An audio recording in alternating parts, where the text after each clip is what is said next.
Hello बच्चों, आज हम जो नया टॉपिक ले रहे हैं वो है मनी। दुनिया का सबसे इंपॉर्टेंट टॉपिक मनी। सबका सपना मनी मनी। देखो बच्चों, मनी एक ऐसा एक्सिस है जिसके चारों तरफ पूरी दुनिया चक्कर लगाती है, या ये कह सकते हो मुद्रा वह धुरी है जिसके चारों तरफ संपूर्ण जगत जो है वो चक्कर लगाता है। सबसे इंपॉर्टेंट टॉपिक मनी।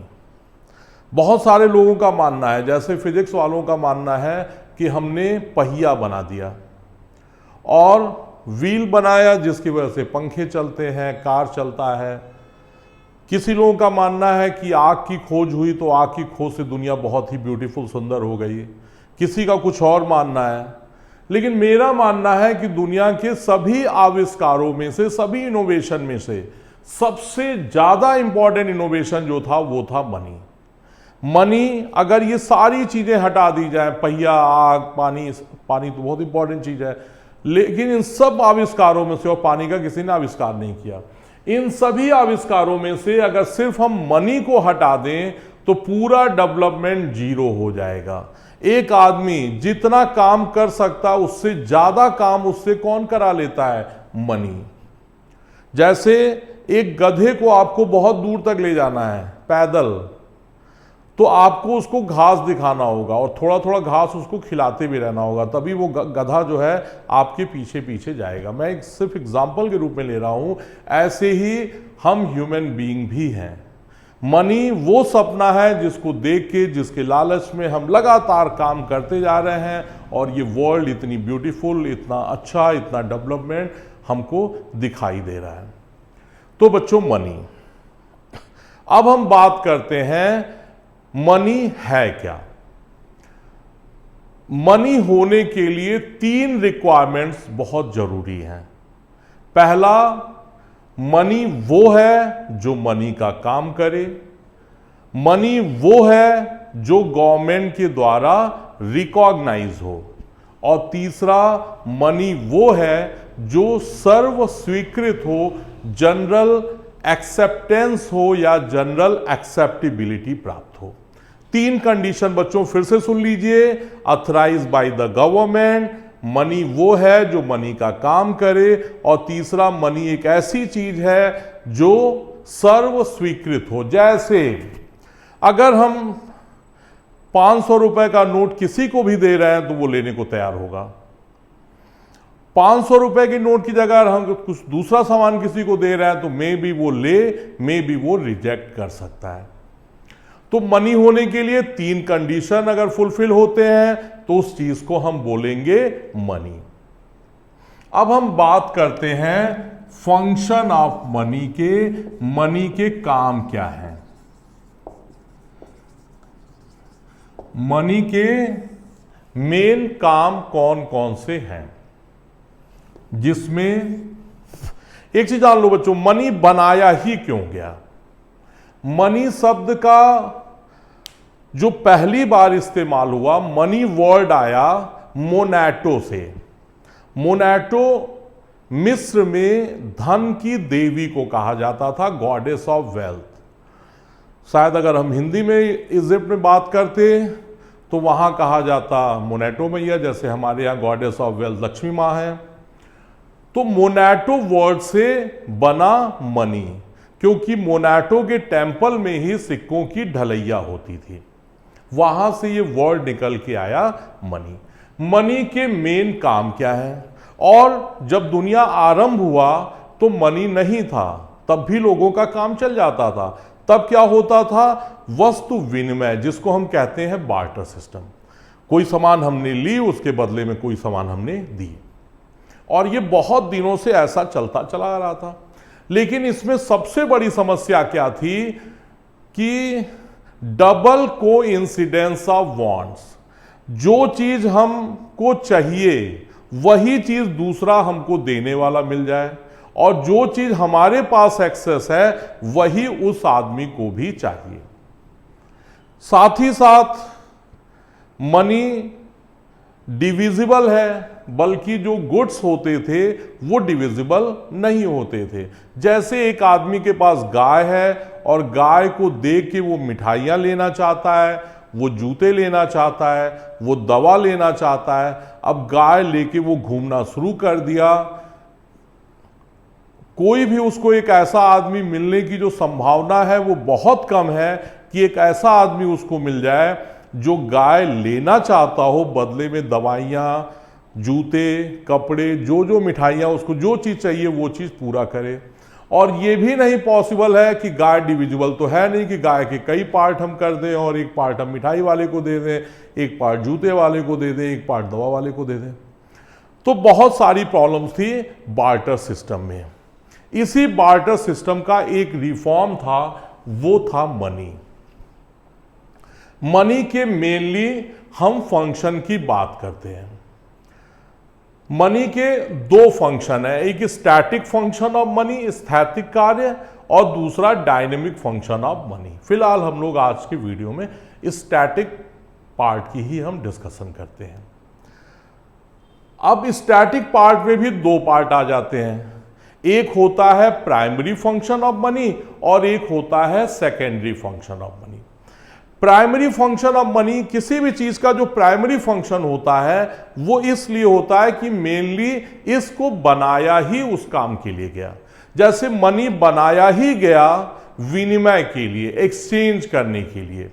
तो पहला फंक्शन है मीडियम ऑफ एक्सचेंज। बच्चों, मनी ही एक ऐसी चीज है दुनिया में सभी चीजों का एक्सचेंज करा सकता है। मनी के अलावा किसी और चीज में एक्सचेंज पॉसिबल ही नहीं है। जैसे मैंने अभी गाय का एग्जांपल लिया, पूरी चीजें जो एक्सचेंज पॉसिबल है वो सिर्फ और सिर्फ मनी के ही कंडीशन में है। और दूसरा है मीडियम ऑफ वैल्यू। बच्चों, हर चीज का एक मेजरमेंट का यूनिट होता है। तो इकोनॉमिक्स में, इकोनॉमी में भी एक यूनिट होना चाहिए। जैसे अगर हम बात करें, यहां से दिल्ली बहुत दूर है, बहुत दूर है, किसी को कुछ समझ में नहीं आएगा। लेकिन अगर हम किसी को यह बताएं कि यहां से दिल्ली की दूरी 917 किलोमीटर है, मे बी ये गलत भी हो सकता है, मैं ऐसा बता रहा हूं आपको आंकड़े। 917 किलोमीटर। किलोमीटर क्या है? एक यूनिट है डिस्टेंस का, जिससे एक आदमी एग्जैक्टली समझ सकता है कि 1 किलोमीटर इतना होता है तो 917 किलोमीटर कितने होंगे। किसी भी लिक्विड के मेजरमेंट के लिए लीटर होता है, मिलीलीटर होता है, किलोलीटर होता है। ऐसे ही वैल्यूज का जो यूनिट है उसको हम मनी के रूप में मानते हैं। जैसे मैं अगर आपको ये बताऊं कि मैंने एक बहुत अच्छा सा जमीन खरीदा और जमीन मैंने 50 लाख रुपीस का खरीदा, तो शायद आप ये समझ जाओगे कि शायद सर ने अच्छी जमीन खरीद ली है और 50 लाख रुपए में थोड़ा महंगा है या थोड़ा सस्ता है। लेकिन अगर मैं आपको ये बताता कि बच्चों मैंने जमीन खरीदी और जमीन के बदले मैंने 5000 मुर्गे दिए, बच्चों ये बड़ा हंसी वाली चीज लगेगी। किसी दुकान पे आप जाते हो, प्रोविजन स्टोर पे, और आप उसको इशारा करते हो कि ये बताओ ये फेयर लवली कितने का है, तो कहता है 200 रुपए का, ये वाला कितने का है, तो 300 रुपए का। जो आप पूछते हो दुकानदार बता देता है, उसको सारी रेट याद है। अगर मनी नहीं होता और आप चले जाते फेयर एंड लवली लेने और कहते कि इसके बदले में हम कितना चीनी दे दें, कोई पहुंच जाता कि इस चीज के बदले में कितना गेहूं दे दें, कोई कहता है इस चीज के बदले में कितना पनीर दे दें, दुकानदार कितना कैलकुलेट कर सकता है। और अभी आप देखते हो दुकान बड़ी सी और जो पैसा रखने वाला बॉक्स होता है जिसको गल्ला कहते हैं, गल्ला छोटा सा होता है और गल्ला कभी भरता नहीं। लेकिन अगर ऐसा नहीं होता मनी, तो एक दुकान तो उसकी होती, एक दुकान और रखता जिसमें वो खाली जो एक्सचेंज के बदले में पाया वो सामान रखता, और उसमें बहुत सारे पेरिशेबल गुड्स आ जाते जो तुरंत खराब होने वाले हैं और उसका डिस्पोजल नहीं कर पाता, तो उस दुकानदार का लॉस ही लॉस होता। यानी मनी के दो जो प्राइमरी फंक्शन है वो है मीडियम ऑफ एक्सचेंज और दूसरा है मीडियम ऑफ वैल्यू। ये है इसके प्राइमरी फंक्शन। अब हम बात करते हैं सेकेंडरी फंक्शन। सेकेंडरी फंक्शन मतलब जिस काम के लिए मनी बनाया गया उसके एक्स्ट्रा मनी कौन कौन सा काम करता है, जिसमें स्टोर ऑफ वैल्यू। बच्चों वैल्यू जो स्टोरेज है वो स्टोर हम सिर्फ और सिर्फ मनी में ही कर सकते हैं। जैसे मैं इकोनॉमिक्स पढ़ा रहा हूं, इकोनॉमिक्स को पढ़ा करके अपनी फ्यूचर के लिए हम किस बक्से में रख सकते हैं, किस अलमारी में इकोनॉमिक्स को स्टोर कर सकते हैं? आप कहोगे बिल्कुल पॉसिबल नहीं है, लेकिन मनी है, मैं आज इकोनॉमिक्स पढ़ा के उसको पैसे में कन्वर्ट कर रहा हूं, पैसे सेव कर रहा हूं, फ्यूचर में वो काम आएंगे। या एक और एग्जांपल लेते हैं, एक ग्वाला है, वो 100 लीटर दूध अपने डेयरी फार्म से प्रोड्यूस करता है। 20 लीटर दूध को सेल आउट करके वो अपने और अपने गायों को खिला सकता है। 80 लीटर दूध बेच के वो अपने डेवलपमेंट के लिए पैसे जमा कर रहा है और बहुत अच्छे से वो है। लेकिन अगर सपोज करो मनी नहीं होता, 20 लीटर दूध बेच के वो अपने फैमिली और अपने गायों को खिलाता, 80 लीटर दूध वो एक बड़ा सा टैंक बनाता, उस टैंक में रोज 80 लीटर दूध रखता जाता, 5 साल बाद उस टैंक को खोलता, सोचो उसकी क्या स्थिति होती है। यानी जो स्टोरेज है वो स्टोरेज सिर्फ और सिर्फ किस फॉर्म में हो सकता है? Only in the terms of money. Money के अलावा स्टोरेज पॉसिबल ही नहीं है। नेक्स्ट, चौथा है ट्रांसफर ऑफ वैल्यू।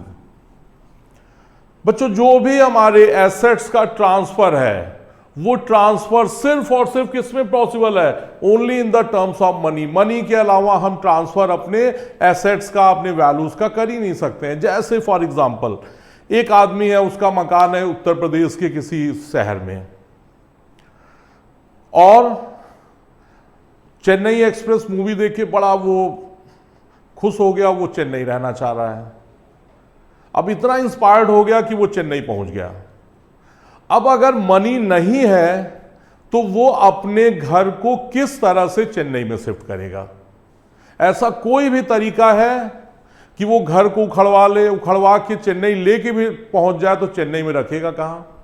या दूसरा तरीका ये है कि वो चेन्नई में जाके सबका दरवाजा भड़बड़ाए कि भैया आप चले जाओ यूपी में, हमको ये वाला घर दे दो। ऐसा कोई आदमी उसको मिलेगा नहीं, मार अलग से खा जाएगा। तो ये जो ट्रांसफर ऑफ वैल्यू है, अगर मनी है तो यहां के प्रॉपर्टी को वो सेल करेगा, उसको मनी में कन्वर्ट करेगा, चेन्नई जाके वहां जो भी उसको सुटेबल लगे वो खरीद सकता है। तो ट्रांसफर ऑफ वैल्यू जो है वो भी सिर्फ और सिर्फ पॉसिबल है only in the terms of money. इसके अलावा बच्चों फ्यूचर पेमेंट,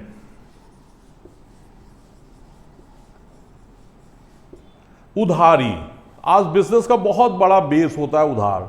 उधार भी सिर्फ किसमें पॉसिबल है? मनी है तो उधार लिया दिया जा सकता है, मनी नहीं है तो उधार नहीं लिया दिया जा सकता, क्योंकि गुड्स की वैल्यू बहुत ज्यादा फ्लक्चुएट होती है विथ कंपेयर टू मनी।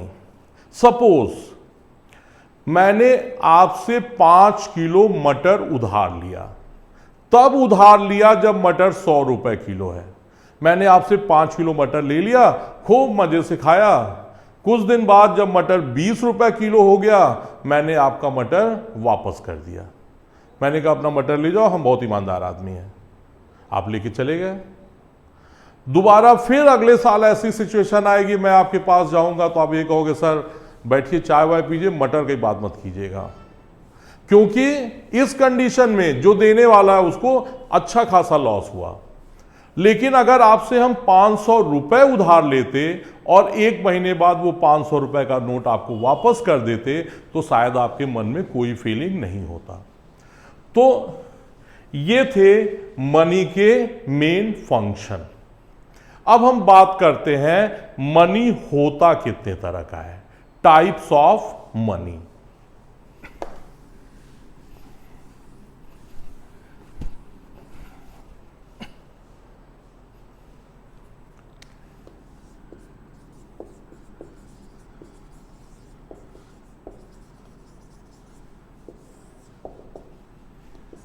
एक होता है बच्चों full bodied money. Full bodied money means ऐसे सिक्के जिसकी प्राइस भी उतनी है और उस सिक्के की वैल्यू उतनी है। जैसे सपोज चांदी है 500 रुपए का 10 ग्राम, मान ले रहा है, जो भी रेट है मुझे नहीं पता इस समय, 500 रुपए का 10 ग्राम, और एक सिक्का है चांदी का, मैं उसको किसी को दे रहा हूं 500 के बदले, वो एक्सेप्ट कर लेगा क्योंकि उसकी वैल्यू 500 है। अगर उस सिक्के को क्रश कर दिया जाए, मोड़ दिया जाए, तोड़ दिया जाए, तब भी वो कितने का रहेगा? 500 रुपए का ही वो सिक्का रहेगा। इसको कहते हैं फुल बॉडीड मनी। एक होता है फिएट मनी। फिएट मनी जो हम लोग जनरली यूज करते हैं, उसकी वैल्यू कुछ नहीं, बहुत कम, नॉमिनल से भी नॉमिनल, लेकिन उसकी फेस वैल्यू जो है वो बहुत ज्यादा है। जैसे फॉर एग्जांपल ये 2000 रुपए का नोट, इस नोट को अगर हम ब्लैक कलर के पेन में इसको डिप कर दें या जला दें या इसको कई टुकड़ों में फाड़ दें, इसकी वैल्यू कितनी रह जाएगी? आप कहोगे सर नथिंग, ठीक है, लेकिन गवर्नमेंट ने कहा ये 2000 रुपए का नोट है, हम इसको मान लेते हैं कि ये 2000 रुपए का नोट है, हम इसको एक्सेप्ट करते हैं। तो इसको कहते हैं बेटा फिएट मनी, जिसकी वैल्यू नॉमिनल है, लेकिन गवर्नमेंट के भरोसे पे, आरबीआई के भरोसे पे हम इसको 2000 मानते हैं और सब लोग लेने देने में इसको स्वीकार करते हैं। तीसरा होता है फ्यूडिशरी मनी।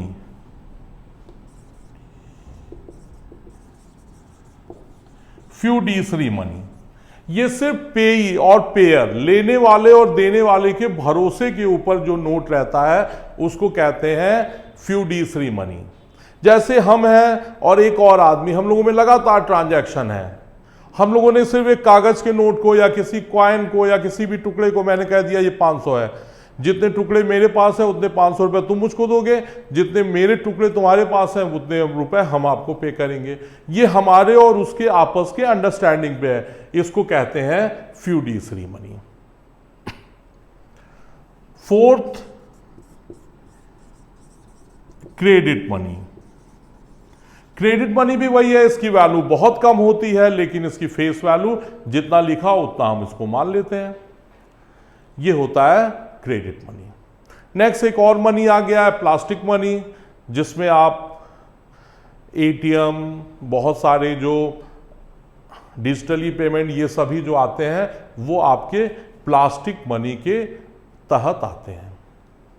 नेक्स्ट जो टॉपिक हम बात करते हैं वो है supply of money. Money economy में है कितना?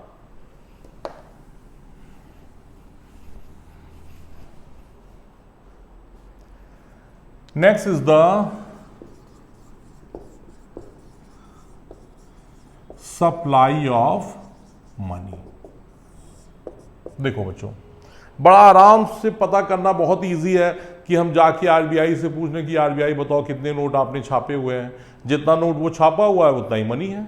लेकिन मनी होता है बहुत कम, और मनी रियल में बहुत ज्यादा हो जाता है। जितना मनी छपा, अगर हम सपोज सरकार ने मनी छापा जितना भी, लेकिन लोगों से पूछ लें कि आपके पास टोटल कितने पैसे हैं, तो वो कई गुना ज्यादा आ जाएंगे। मनी में क्या होता है, वेलोसिटी ऑफ मनी होती है। जैसे मैंने कोई काम किया, मुझको 100 रुपए मिला, मैंने वो 100 रुपए का आइसक्रीम खरीद लिया, 100 रुपए ने अपना काम करा लिया मुझसे काम करा के, फिर वही 100 रुपए का नोट आइसक्रीम वाले से मुझको आइसक्रीम दिला दे रहा है। अब वो नोट तो 100 रुपए का है, लेकिन काम 200 रुपए का कर दिया। वही नोट कहीं और गया, वहां से कहीं और गया, जितनी टाइम्स वो चलेगा मनी उतना ज्यादा रुपए का काम करता चला जाता है। इसी को कहते हैं वेलोसिटी ऑफ मनी। एक छोटी सी स्टोरी आपको बताते हैं। दो दोस्त हैं, एक्स और वाई। उनके शहर में कोई एक प्रतियोगिता होने वाली है, कबड्डी टूर्नामेंट मान ले रहे हैं। उनको बड़ा अच्छा मौका नजर आता है कि इस मौके में हम भी कुछ पैसे कमा लें। वो लोग 400 रुपए का कोल्ड ड्रिंक खरीद के ले जाते हैं कि हम बेच के कमाएंगे। 25-25 रुपए की बॉटल। इत्तेफाक से एक्स के पॉकेट में 25 रुपए है। एक्स जो है, रास्ते में एक्स को प्यास लगता है, वो 25 रुपए निकाल के वाई को देता है, कहता है कि 25 रुपए का हमको कोल्ड ड्रिंक दो। एक्स 25 रुपए का कोल्ड ड्रिंक लेके पी जाता है। कुछ देर बाद वाई को प्यास लगता है, वाई वही 25 रुपए एक्स को दे देता है और कोल्ड ड्रिंक पी जाता है। कुछ देर बाद अब पैसा वाई के पास से एक्स के पास आ गया, एक्स फिर वो पैसा वाई को ट्रांसफर करके कोल्ड ड्रिंक पीता है। कुछ देर बाद वाई एक्स को ट्रांसफर करते हैं और वहां पहुंचते पहुंचते देखते क्या है सब कि 400 का पूरा कोल्ड ड्रिंक बिक गया, कहीं कोई चीटिंग नहीं हुई और इनके पास आया कितना, 25 रुपए। यहां बच्चों 25 रुपए 16 बार एक जगह से दूसरी जगह गया, दूसरी जगह से पहली जगह आया और उसने 400 रुपए का काम कर दिया। इसलिए हम मनी को, सप्लाई ऑफ मनी को पढ़ने के लिए हम इसके कई फॉर्मूले यूज करते हैं। सप्लाई ऑफ मनी की डेफिनेशन यही होगी, stock of money held by the people of India. जितने भी हमारी जनता के पास पैसे हैं उसी को हम कहेंगे सप्लाई ऑफ मनी। लेकिन इसके कुछ फॉर्मूला है, जिसको हम, पहला फॉर्मूला है M1। M1 का फॉर्मूला क्या होता है, C plus DD plus OD। C for currency held by the people of India, जितना लोगों ने अपने पास करेंसी रखा हुआ है, plus DD for demand deposit, ऐसा पैसा हमारा बैंकों में जमा जो हम जब चाहें तब बैंकों से निकाल सकें। OD other deposit with RBI, RBI ने हमारे देश का पैसा वर्ल्ड बैंक में जमा किया है, RBI ने हमारा पैसा IMF में लगाया है, वर्ल्ड के बहुत सारे ऑर्गेनाइजेशन में हमारे देश का पैसा लगा हुआ है, उसको कहते हैं OD। अगर हम टोटल करेंसी जो हमारे देश के लोगों के पास है plus demand deposit plus other deposit with RBI इसको ऐड करें तो वो होगा M1। दूसरा इससे थोड़ा और ब्रॉडर कॉन्सेप्ट है M2। M2 में पूरा पूरा M1 plus demand deposit with post offices. Post office में भी बच्चों पैसे जमा होते हैं। पोस्ट ऑफिस का ऐसा डिपॉजिट जो हम जब चाहें तब निकाल लें और उसको M1 में जोड़ लें तो ये होगा कॉन्सेप्ट M2। तीसरा है M3।